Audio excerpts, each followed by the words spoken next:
నమస్కారాలు. నిన్న మా పార్టీ అధినేత వైఎస్ జగన్మోహన్ రెడ్డి గారు మరి పార్టీ యొక్క మేనిఫెస్టోను విడుదల చేయడం జరిగింది. మేనిఫెస్టోలో కొంత మార్పులు చేసి అమ్మఒడి,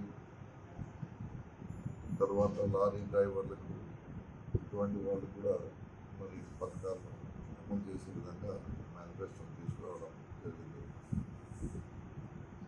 ఈ మేనిఫెస్టో ఒక సీదా సాధారణమైన మంచి మేనిఫెస్టో. ఎందుకంటే ఏదో గొప్పలు చెప్పి అది చేస్తాము ఇది చేస్తామని ప్రజలను నమ్మించి చేయలేక మళ్ళా ఇబ్బందులు పడేదంటే మనకు ఎంత ఉందో, మన పరిధిలో ఏ విధంగా మనం చేయగలము, ఎంతవరకు మనం ఇవ్వగలము అనే దాన్ని ప్రత్యేకంగా దృష్టిలో పెట్టుకొని మరి గతంలో ఏవైతే ఇచ్చినాడో వాటిని కూడా దృష్టిలో పెట్టుకొని వాటన్నిటిని కూడా ఈ మేనిఫెస్టోలో కనపరచడం జరిగింది. ఎందుకంటే ఆల్రెడీ మేనిఫెస్టో రిలీజ్ చేసినారు. గతంలో ఈ మేనిఫెస్టోలో ఉన్న గతంలో ఆల్రెడీ ఇంప్లిమెంటేషన్ కూడా జరిగిపోయినాయి. అన్ని పథకాలు కూడా చెప్పిన ప్రకారం ఇవ్వగలిగినాం. మరి సేమ్ మేనిఫెస్టోని కొంత మార్పులతో మరి ఈరోజు ముందుకు తీసుకురావడం కూడా జరిగింది. ఏది ఏమైనప్పటికీ ఇది అట్టడుగు స్థాయి వర్గాల నుంచి మిడిల్ క్లాస్ వరకు ఖచ్చితంగా దీనివల్ల వాళ్ళలో ఆర్థిక స్థితిగతులను మెరుగుపరిచే విధంగా ఈ మేనిఫెస్టో ఉంది అని దాంట్లో ఏర్పడుతుంది. చాలామంది ఏదో ఉన్నదే చెప్పినాడు, కొత్తదనం ఏం లేదనే మాటలు ఇతర పార్టీ వాళ్ళు మాట్లాడుతూ ఉన్నారు. చెప్పడం కాదు, చేసి చూపించడం అనేది గొప్ప. మాటలు చెప్పి గతంలో ఇదే తెలుగుదేశం పార్టీకి చెందిన చంద్రబాబు నాయుడు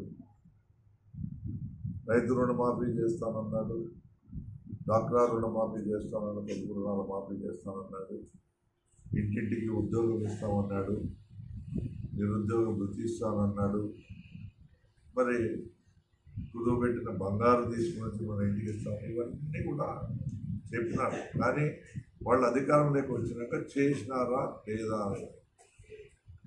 చేయలేదు అంటే దాని అర్థం ఏమి? ఇవి అమలు కాని హామీలు కాబట్టి చేయలేదు. ఆ రోజే జగన్మోహన్ రెడ్డి గారు మరి రైతు రుణమాఫీ అనేది 2014లో చెప్పింటే ఖచ్చితంగా ఆ రోజే ఆయన అధికారంలోకి వచ్చి ఉండేవాడు. కానీ ఆర్థికపరమైన స్టేట్ యొక్క స్థితిగతుల అవగాహన సంపూర్ణంగా ఉన్న వ్యక్తి జగన్మోహన్ రెడ్డి గారు. మన పరిధిలో ఎంతవరకు చేయగలమో అంతవరకు మాత్రమే చెప్పాలి. ప్రజల్ని మోసం చేయకూడదు, ప్రజలకు అంటే ప్రజల్లో అపోహలు కల్పించకూడదు. మనం ఏదో గొప్పలు చెప్పేసి మోసం చేసి అధికారంలోకి రాకూడదనే ఆలోచనతోనే ఎంతవరకు పాసిబిలిటీ ఉందో అంతవరకు చేయగలమనే పద్ధతిలో ఈ మేనిఫెస్టోను మరి ముందుకు తీసుకురావడం జరిగింది. అందరూ కూడా హ్యాపీగానే ఉన్నారు, దీంట్లో ఎటువంటి సందేహం లేదు. ఇంకా భవిష్యత్తులో మరోసారి అధికారంలోకి వస్తే మనం చెప్పని కూడా దండిగా చేసినాం. గతంలో గత 5 సంవత్సరాలు చెప్పిన వాటితో పాటు చెప్పని కూడా చేసినాం. కాబట్టి ఎవరు నిరుత్సాహపడాల్సిన అవసరం లేదు. ఇక్కడ అందరూ కూడా ఆలోచన చేయాల్సింది, ప్రభుత్వం జగన్మోహన్ రెడ్డి గారు మరోసారి ముఖ్యమంత్రి కాబోతూ ఉన్నారు. ఖచ్చితంగా మీ ఆశీస్సులతో వైఎస్ఆర్సీపీ పార్టీ విజయకేతనం ఎగిరేస్తుంది. కాబట్టి చెప్పి చేయకపోతే పొరపాటు, చెప్పకుండా చేస్తే అది మంచిదనే పద్ధతిలో కూడా మా ముఖ్యమంత్రి గారు ఆలోచన చేస్తున్నారు. సో రాబోయే దినాల్లో ఇప్పుడు మనం ఆరోగ్యశ్రీ 5 లక్షల నుంచి 25 లక్షలు చేయగలం.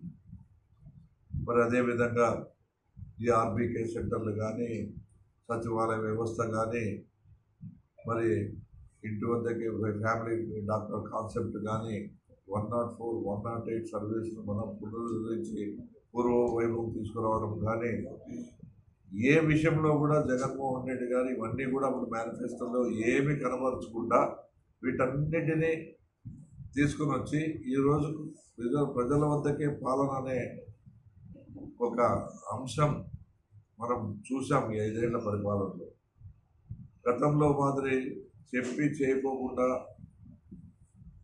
నాయకుల చుట్టూ వాళ్ళ కార్యకర్తల చుట్టూ తిరగాల, కేవలం వాళ్ళ పార్టీ వాళ్ళకే సహాయం చేయాలనే పద్ధతిలో గత ప్రభుత్వాలు పనిచేసినాయి. కానీ జగన్మోహన్ రెడ్డి గారు పార్టీలకు అతీతంగా ఓటు వేసిన వ్యక్తి మావాడే, ఓటు వేయని వాడు మనవాడే అనే పద్ధతిలో అందరికీ కూడా సాచురేషన్ పాయింట్లో మరి ఇవన్నీ కూడా ఇచ్చుకుంటూ పోయినారు. ఈరోజు పెన్షన్ ఇచ్చే కార్యక్రమం ఇంటింటికి జరుగుతూ ఉంది. దాన్ని కూడా అడ్డుకునే ప్రయత్నం వీళ్ళు చేస్తున్నారంటే రేపు జగన్మోహన్ రెడ్డి గారు మరి మళ్ళా అధికారంలోకి వస్తే ఎక్కడ మళ్ళా మా పార్టీలు కనుమరుగైతే అయిన భయము వీళ్ళకి పట్టుకుంది. కాబట్టి ఇటువంటి దొడ్డిదారిన ప్రజలను ఇబ్బంది పెట్టే పరిస్థితులను ఈరోజు మరి ప్రతిపక్ష పార్టీలు చేస్తూ ఉన్నాయి. కాబట్టి ఇక్కడ మనం గమనించాల్సింది, చెప్పింది చేస్తాడు కాబట్టి జగన్మోహన్ రెడ్డి గారి మేనిఫెస్టోకు ఈరోజు వాల్యూ ఉంది. ఆయన మేనిఫెస్టో కోసం ఎదురు చూసినారు, ప్రజలందరూ కూడా ఎదురు చూసినారు. ఇంకా అంటే ప్రజలు కొంత ఎక్కువ ఆశించిండొచ్చు, అది వాళ్ళ తప్పు కాదు. మామూలుగా చేసేవాడిని చూస్తే అడిగేవాళ్ళు ఎక్కువ అన్నట్టు మరి ఆ ఆలోచనతో కొంతవరకు మైండ్ సెటప్ ప్రజల్లో ఉండొచ్చు.